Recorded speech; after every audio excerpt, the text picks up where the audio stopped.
Team UCG in Uppsala.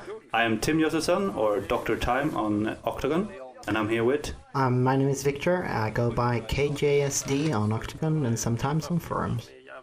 Yeah, and what we're seeing here is a Doomtown Reloaded game at the game store Fantasia in Uppsala. Recorded the 19th of November. Yeah, it was the OP2 tournament that we held. Yep. So for price support, we had the OPkit 4? No, OPkit 3. 3. OPkit 3. To your left, you see Andreas I playing a Oddities of Nature deck. To your right, we have you, Tim. Yeah, you see me, and I'm playing the original 4th ring deck, or 4th ring control deck. Yeah, this archetype got really strong already back after the first pack or so. Yeah, I've never really been a fan of it, but I thought I might give it a try now that the new cards from Light Shine had come around. I realize a lot of our viewers might not be overly familiar with this game, Doomtown Reloaded, so we might go into some depth as the game goes along of the rules, trying to explain what's happening more and so on. But we might not go into too much detail about every card. That's just a timing issue, whether or not we have time to do so, or if the play is fast at the moment. Well, playing against... Well, we'll get into it. So, as the players are making the setups, we'll go through some of the major points of the game. Really, what you're playing is you're playing out the town of Gomorrah, and it starts out with the 2 posses that you pick together, and you're trying to build a town and get more control of the town. And you get control from the buildings, which are called deeds in this game. Yeah. And then you use your posse, your dudes. They set some amount of influence of the town, and the goal is to get more control than what your opponent has influence. But the influence can also be used to gain to take over the buildings from your opponent. Kind of steal them from them for a while. So you go there and you wave a gun around them. Exactly. So you could say that that you have a amount of influence that can gain you control, but the control values are measured in blue ships on the cards, as well as in our scoreboard at the middle, the bottom middle part of the screen. We have the scoreboard, where you have the blue values being each player's control, which is what wins you the game, and the red values being the influence. So when the game starts, you have your starting posse out, which means that you do have some influence, but you have no control really at the start of the game. So Andreas is starting a posse of a few players, giving him the influence value of 4. So what happened here is that you wanted to start the game, but you forgot to do a crucial step, which is use your grifter abilities. Yeah, exactly. So you're reshuffling your decks here. Now, what your grifter allows you to do is it's a dude that you may include into your starting posse, and it gives you a startup ability. Yeah. And they can be quite different. You're starting a dude called Travis Moon, which basically gives you the ability to do a mulligan. Yeah, so in Doomtown, you cannot retake your starting hand unless you have someone that allows you to do it. Yeah, exactly. Travis. And you have Travis to do that. Yeah. And you choose not to use him. But Andreas is using his grifter in his starting posse. His grifter is called Freddy. Fun Time Freddy, really. It's a clown. And his grifting ability allows him to find hexes, which are the magical spells. One of the magical spells. Yeah, so he's bringing up 2 hexes. He's killing off Freddy Funtime. It's a dangerous business being a clown in Gomorrah. Yeah, indeed.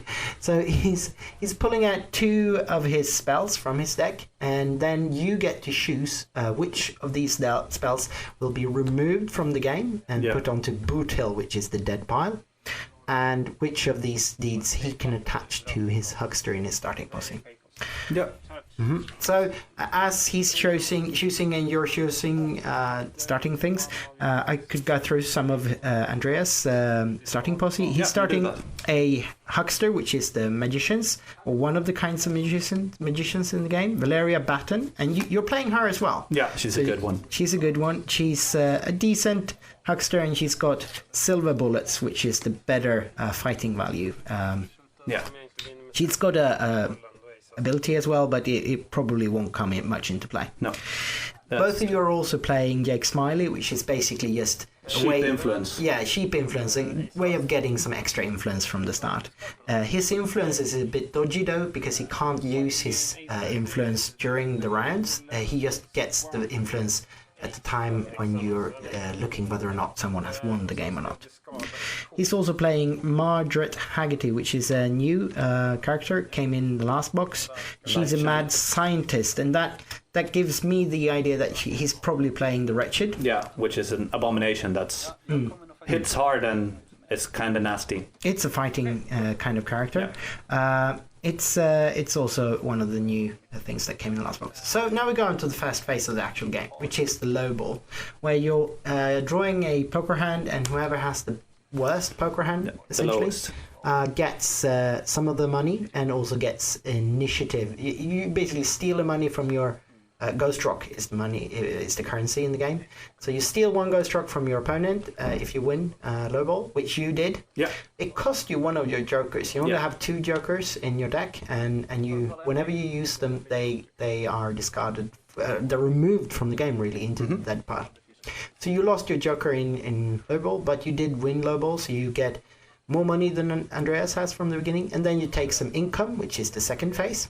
Yeah, and then we start the noon phase. Which is the play phase, where you're actually making your plays. So I start off with buying a hex for Valerie here, a paralysis mark. Which is sort of the staple for your deck. Yeah. It's what the control decks do. It has the ability to boot down. Yeah, so boot is essentially tap. Yeah, exhaust one of the dudes from your opposing posse. The thing here about Doomtown as well is that it's a spatial game in that you can usually only affect areas where your characters are or next to where your characters are. So the middle part of the map is the town square essentially, and the cards with our ghost rock on our homes or our houses. Yeah. So Andreas plays a event called Buried Treasure, which allows him to remove one of the cards in his discard pile from the game, put it into the dead pile. And this is called acing. Yeah. And that sounds like something bad, but for him it's probably something good. It makes his deck able to pull better values. He gets to remove a value he doesn't like and remove it from play. And for doing that, he also gets an extra Ghost Rock. It actually gets 3 Ghost Rock, but it costs 2 to play it, so it nets 1 Ghost Rock. And for my next noon play here, we see me just moving Valerie Batten out to the town square. Yeah, and that's where she can start using her paralysis mark, as well as when she does use it, she gets to trigger your outfit ability. Yeah, so the 4th wing allows us, whenever you succeed at casting a hex outside of your home, you get to gain a ghost rock, then discard a card from your hand and draw a card. Right. Once per round. Yeah, and we talked about Valeria Batten, we talked about Jake Smiley, and we talked about Marjorie. But Andreas is also playing the character the Brute, which he was fingering, and that's the only abomination in his starting posse. And the Oddities of Nature outfit ability he has allows him to get an extra influence for each abomination traded dude he's controlling at the town square. So he does want to move his Brute up to town square, but he starts by moving his Valeria Batten up to town square. Valeria has that Soul Blast hex attached to her at this point, which is makes her a bit more dangerous in shootouts. Gives her the ability to maybe kill or at least boot a dude in my posse if we get into a shootout. But she moves out into town square, trying to make sure I don't completely control the town. This early in the game. And also, if he would get called out, he could only bring the Brute out to town square anyway. You use your outfit ability Yeah, in addition to using your paralysis mark. So you boot down Valeria so she can't call you out. Yeah. And then Andreas moves his brute out to town square. Yep. So now, and that's also why his influence rose from 4 to 5 at this point. He gets another influence when the brute is on the town square. Whenever. Indeed. And he can also use it to boot one of my dudes and gain some money. Yeah, exactly. The Oddities of Nature have two different abilities.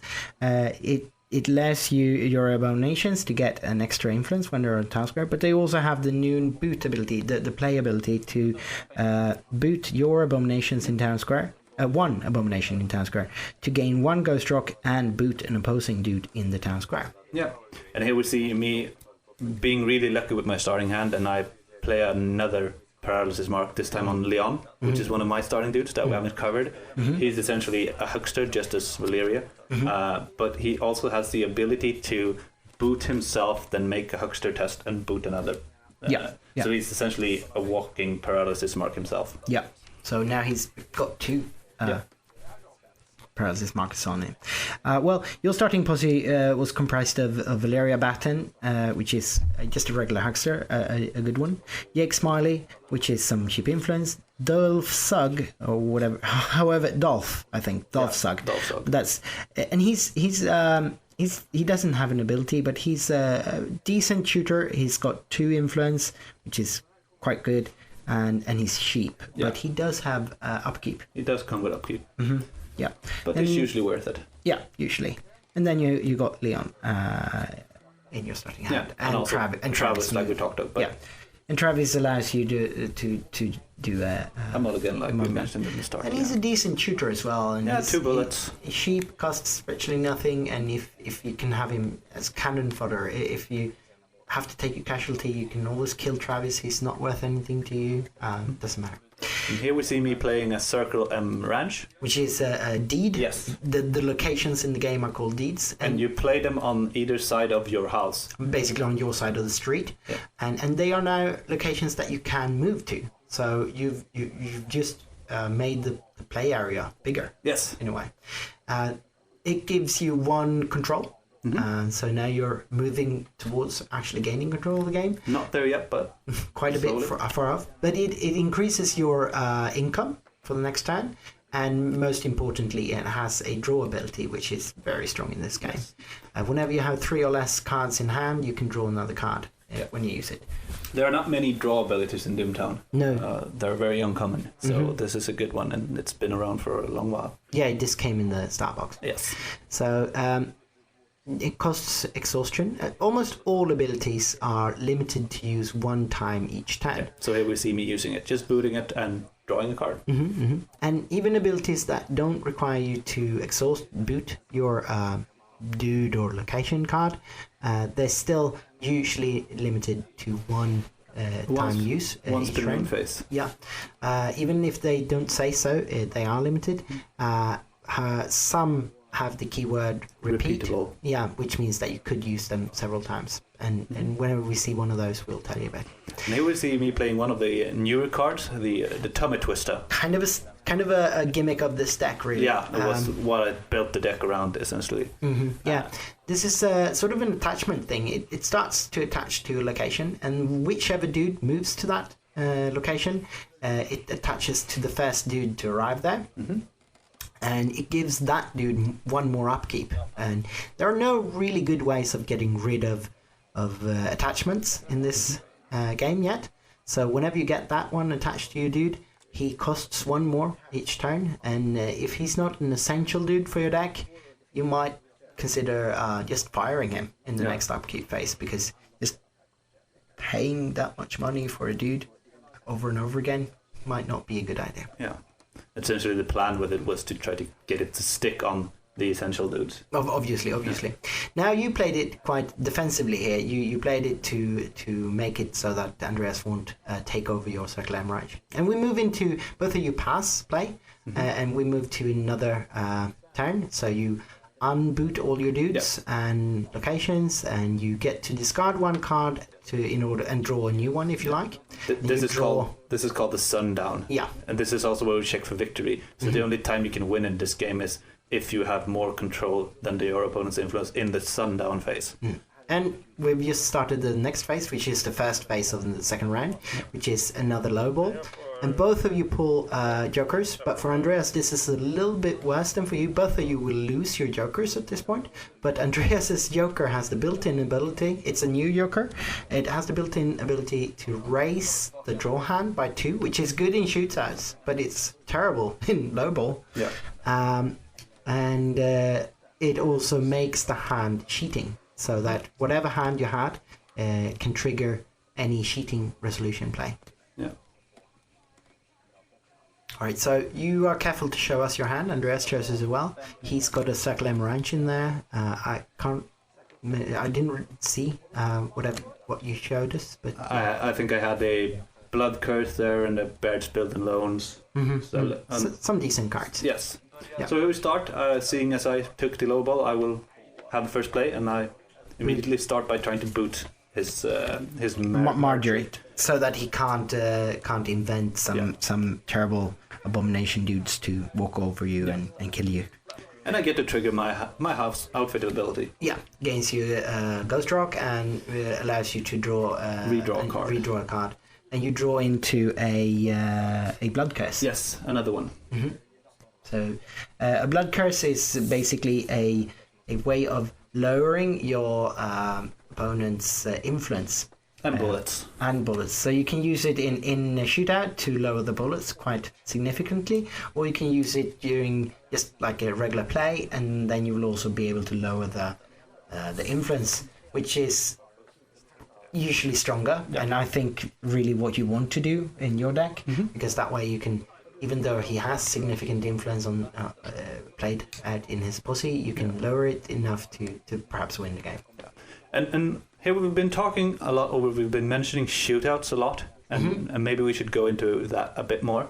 You can call someone that is at your location. Well, with 2 dudes from opposing posses are on the same location. Yeah. One of them can make the play to call the other one out, and if you do so, we had one of those happen before, and you fled.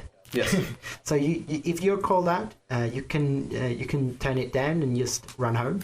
It will exhaust your dude, boot it, and that's what happened to Valeria Button there. So she's at home now, booted. All scared. Yeah, all scared, hiding under the bed.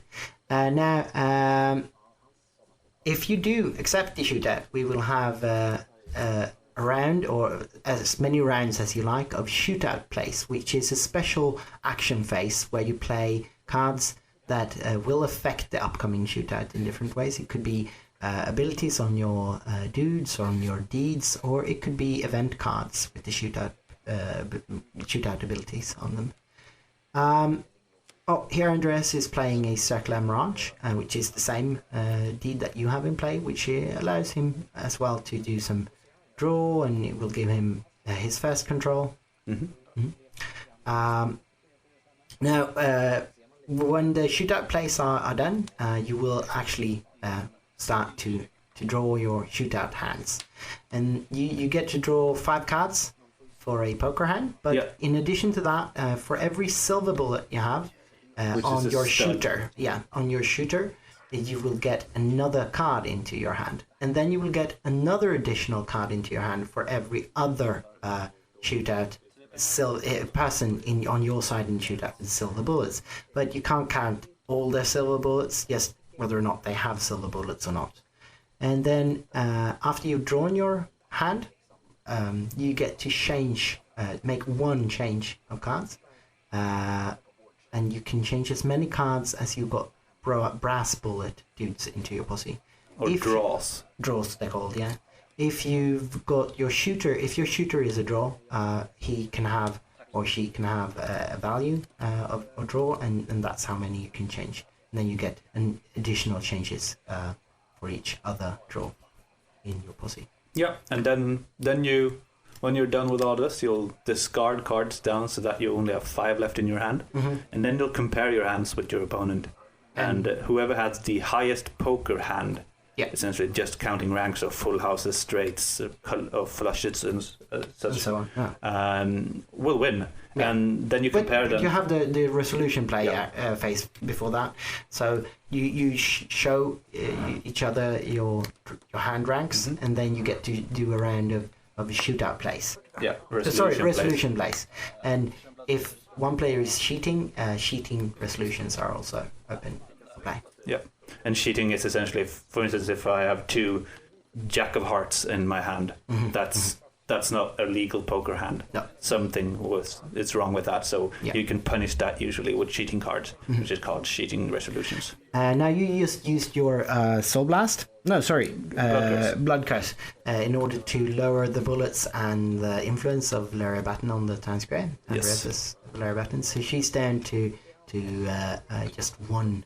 Oh, sorry, 0 influence. Yeah. Yeah, the whole shootout procedure might sound a little bit confusing at first for new players, but we will see shootouts probably in this game, and then it will not be as complicated as it sounded. Yeah. So you move your Travis over to the Circle M ranch, and this is interesting. He has no influence. So he's not taking over the ranch at this point. You have to have more influence than the owner of the card in order to take it over. So now when you move your Dolph over, that's when you actually take control of that deed. So your control moved up to 4 now, because you have control from all your deeds. You've played a few deeds in this round, as we were talking about shootouts. You have played at the California Tax Office, which will be able to force your opponent to pay upkeep for a dude in the middle of the game. And also you've got Bard's Bills and Loans, which will help you build more deeds. Yeah. It will give you a discount on the next deed you build. Yeah, it will cost 2 less. Yeah. And we saw that me using it also to get the tax office for free. So essentially you have the amount of 3 control from your deeds, and then you have taken over Andreas's deed, giving you another 4th control point. Yeah. So Andreas's have 5 influence on the board right now because of his brute being on the town square. If his brute was forced to go home, he would have only 4. Yeah, so getting a bit closer to the victory here, but Indeed. but still a bit off. And with your blood curses, it's well within your reach to lower his influence to 3. Yeah. If you could chase the brute off of town square. And here we see me taking the low ball once again, seeing as my deck is a bit weaker in the shooting draw structure. We'll see me taking the low ball more often, essentially. Yeah. And that's that's something you have to consider when you build your deck. Do I want to go first a lot? Then you can't have as tight a draw structure. You can't have a deck that pulls higher ranks all the time. You have to have a deck that often pulls a little bit weaker hands. And this is a big part of what makes Doomtown such a brilliant deck building game. There are a few games in which I have so much fun when I build decks as Doomtown. There's so many things to consider. Yeah, the levels on which every deck has to work is just it's staggering how much detail it goes into building a deck in Doomtown. First time you start building a deck, it's just a bit overwhelming, but then you get more and more into it. Yeah.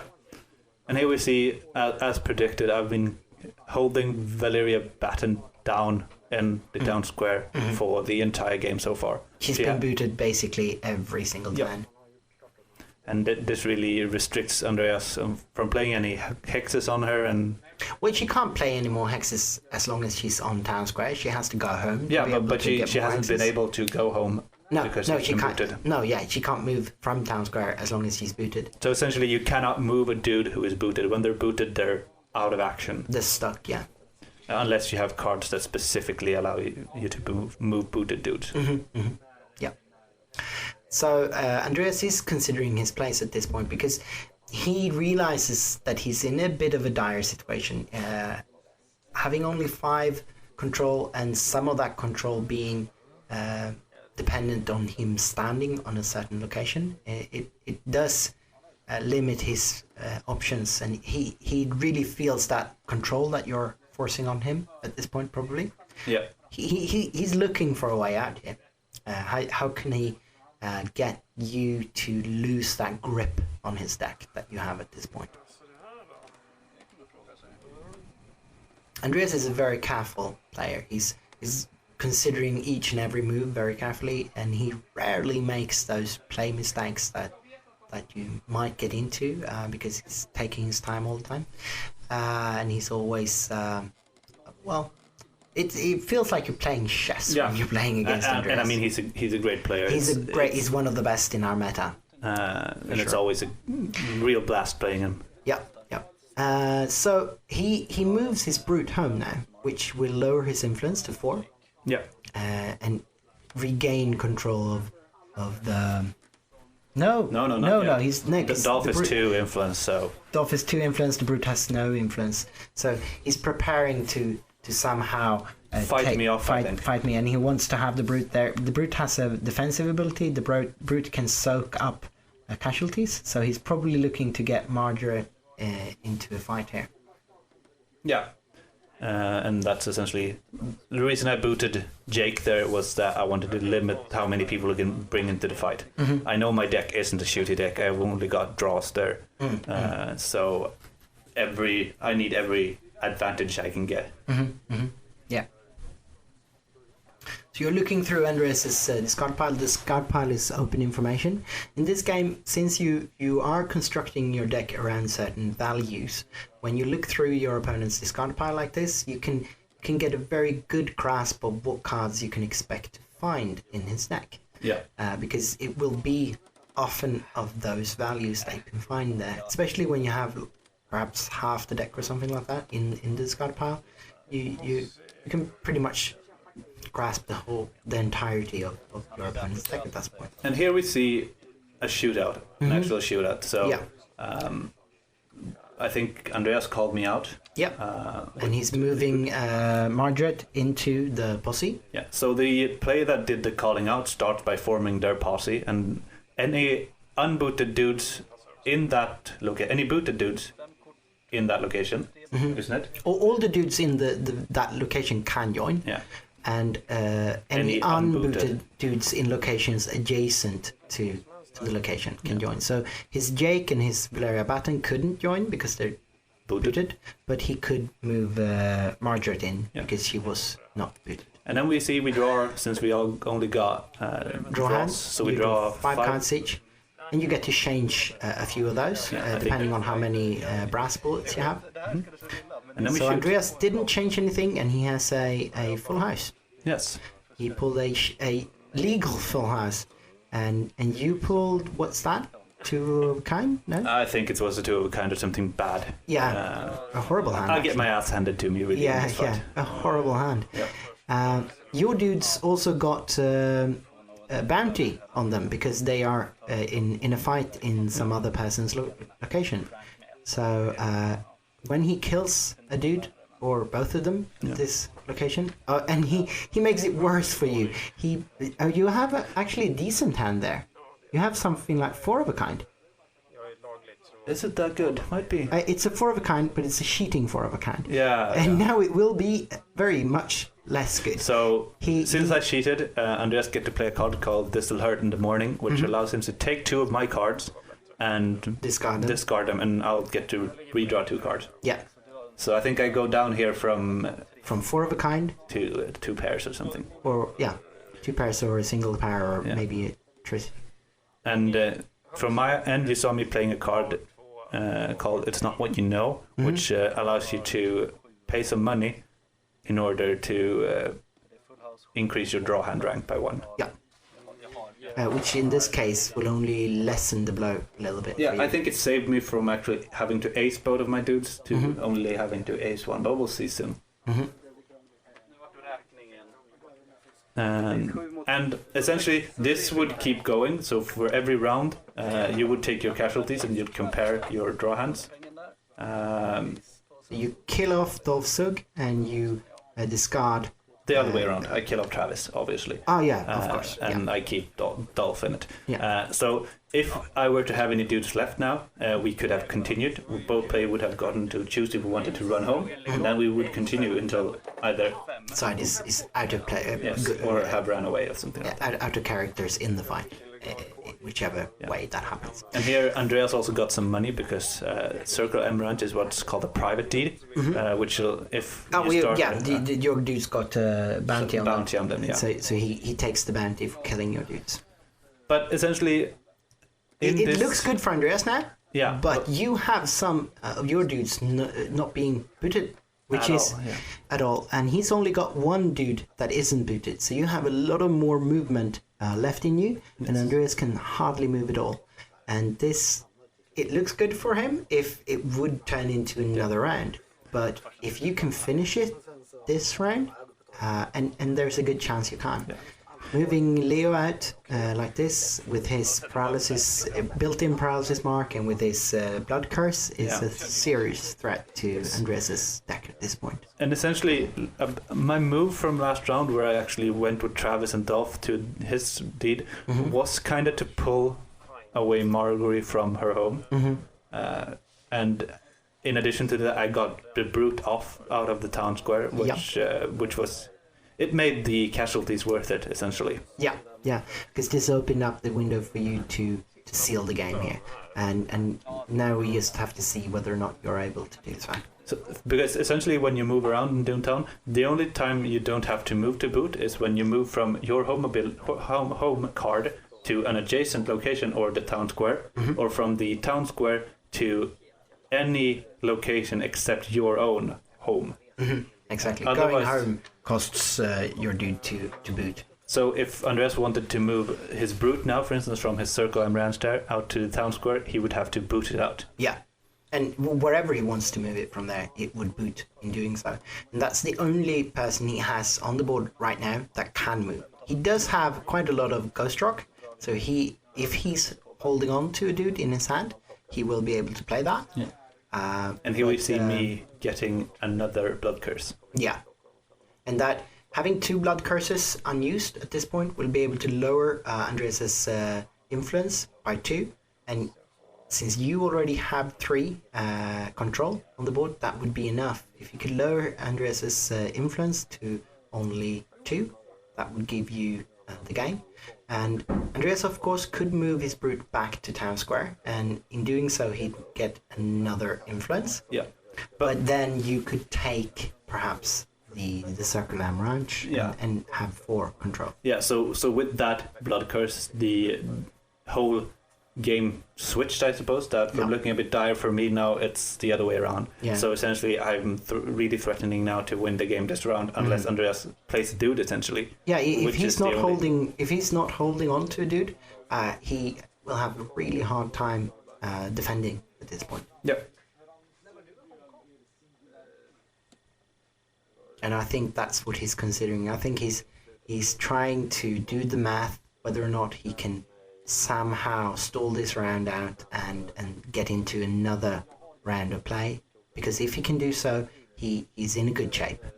But if he is not able to defend this round, obviously he loses. And I think being Andreas, he is considering all the options here. He's counting, and he doesn't want to make any misplaced play too early and be forced to move it the wrong way. He's trying to find the right spots to do every part of his move at this point. And this is also a bit of a charm with Doomtown. I mean, you can really flip a game back from the brink of destruction. Indeed. I mean, what we see in a lot of LCGs is that you get into a downward spiral, and there's usually very few ways to get back if you have a bad start. But in Doomtown, just like poker, a bit of luck could really save your day. Yeah, it could swing things. So Andreas is considering here: does he move the brute out and get that extra influence, or does he keep it for a shootout on Circle M, or does he? Well, in the end, he does move it down to town square to get that extra influence. And I think we were clarifying where you have to boot to move. Yeah, exactly. And I think both of you know the game rules real well, but you jump a little sometimes. And especially at this very important junction in the game, of course, you're going to be careful not to make an error. Yeah, and here we see some blood curses going down on Marguerite. Mm-hmm. So now Andreas is down to 4 influence. Yeah, and you've reached the end of your draw deck. So whenever you need to draw something, you will shuffle up your draw deck, not your dead pile. No, they're gone. They're gone unless there are some ways to bring them back. Of course, there are recursion in like this game. Racing Hell and cards like that. Yeah, you do have some. Being since there is magic present in this universe, you do have ways to raise the dead. And here, on my end, I was quite certain that this was a win. I think I was sitting on 2 deeds and something on my hand. Yeah, and you can see that in the conviction you're making your plays. You're not hesitating. You're not calculating everything. And also, Andreas being so careful, you can kind of guess that whatever, if he's indeed holding on to a dude, it's not a strong influence dude. So he's being that careful, trying to find an out, really. Yeah. So you're using your other blood curse? Yes, and here we see me having to reshuffle. I can't fail these. No, balls. and when you played, since you played that deed, I can't really make out what deed that is. That's Morgan Research Institute. Oh, it's Morgan Research Institute. Yeah. I thought it was the one, the thing that's adjacent to Out of Time deeds. No. No, all right. So it's the Morgan Research Institute with another control on it. So now you're up to 4 control, and you can bring Andreas down to 3 using the blood curse now. Yep. And I can still grab his circle emerald. Exactly, because he's only got 1 influence on it, and if you could put 2 influence on there, he can't call you out because he's already booted. And that's why he was considering not moving the brute, I suppose, to be able to actually call you out if you do. But once you played that deed, he had to move the brute to the town square. And that's the game, I think, because Andreas is down to 3 and he has no more moves to make. And he's trying... No, he's giving up because he did not have any dudes with influence in his hand, so he could not defend. And that's the game. Yeah, and I think it was a quite fun game, I think. At least from my point of view, I mean, winning is always fun. Yeah. And Andreas, like we said, is a really fun opponent to play against. And he had that really strong shootout, but that was also part of what cost him the game in the end, because he had to move both of those dudes out to his location to defend it, and that really cost him the game in the end.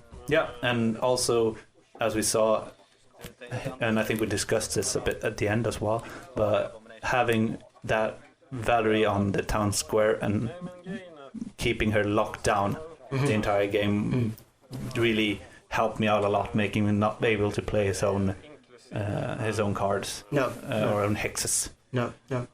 And I think definitely you did choose the right, like Andreas is pointing out here, choosing him to get the Soul Blast rather than the puppet. Yeah.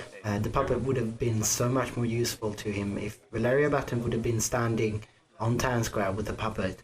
It would have limited your ability to move through town square quite severely. Indeed.